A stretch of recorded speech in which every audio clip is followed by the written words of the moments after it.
Hello everyone, welcome back to our channel. কেমন আছো তোমরা সকলেই? আশা করছি ভালো আছো। আমরাও কিন্তু অনেক ভালো আছি।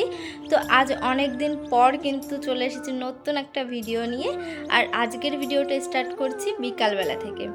তো আমি তো স্নান করে ঘুমিয়েছিলাম, একটু আগে ঘুম থেকে উঠলাম। তো তারপরে এই ভিডিওটা স্টার্ট করছি। তো চলো আমি এই বিকাল থেকে কি করব সবটাই তোমাদের সাথে শেয়ার করব। তো এখন দেখো বিছানাটাকে আগে ভালো করে পরিষ্কার করে নিচ্ছি। আর তোমরা অনেকেই আমাকে কমেন্ট করেছো যে আমরা দুজনে কেন আলাদা থাকি। দেখো, আলাদা থাকি তার অনেক কারণ আছে, তার জন্যই থাকি। আর তোমরা আমাকে এটাও বলেছো যে তোমার তো বাবার বাড়ি আছে, তো তোমরা দুজনে ওখানেই তো থাকতে পারো। দেখো, একটা মেয়ে তো আর বাবার বাড়ি থাকবে বলে বিয়ে করে না। আর আমরা এখানে এসেছি প্রায় 2 মাস হতে চললো, এখনো পর্যন্ত আমাকে কেউ বলেনি যে বাড়ি চলে এসো, বা আমাকে কেউ নিতে পর্যন্ত আসেনি। তো আমি কি করে সেখানে যাই?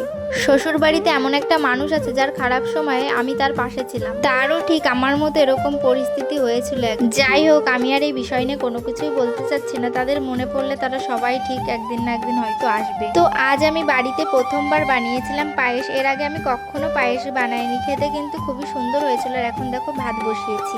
আর এখানে দেখো বাসনগুলোও কিন্তু আমি মেজে রেখেছি, সকালে যেহেতু ওকে আমার রান্না করে দিতে হয় এর জন্য। আর আমাদের নতুন বাড়িতে দেখো কোলারও কিন্তু চলে এসেছে। বিয়েতে আমি কি ফার্নিচার পেয়েছিলাম সবকিছুই তোমাদের সাথে শেয়ার করেছিলাম, শুধু খাটটাই শেয়ার করা হয়। এই খাটটা কিন্তু আমার আরো একটা মামা দিয়েছিল আমাকে বিয়েতে। খাটের ডিজাইনটা তো আমার খুবই ভালো লেগেছিল। তোমাদের কেমন লাগলো কমেন্টে জানিও।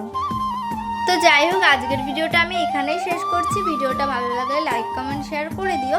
আর আমার চ্যানেলে নতুন থাকলে চ্যানেলটিকে অবশ্যই সাবস্ক্রাইব করে দিও। আর হ্যাঁ, আজকের ভিডিওটা অনেকটাই ছোট হয়ে গেছে, কিন্তু কিছু করার নেই। আমি বিকাল থেকে যা যা করেছি সবটাই তোমাদের সাথে শেয়ার করেছি।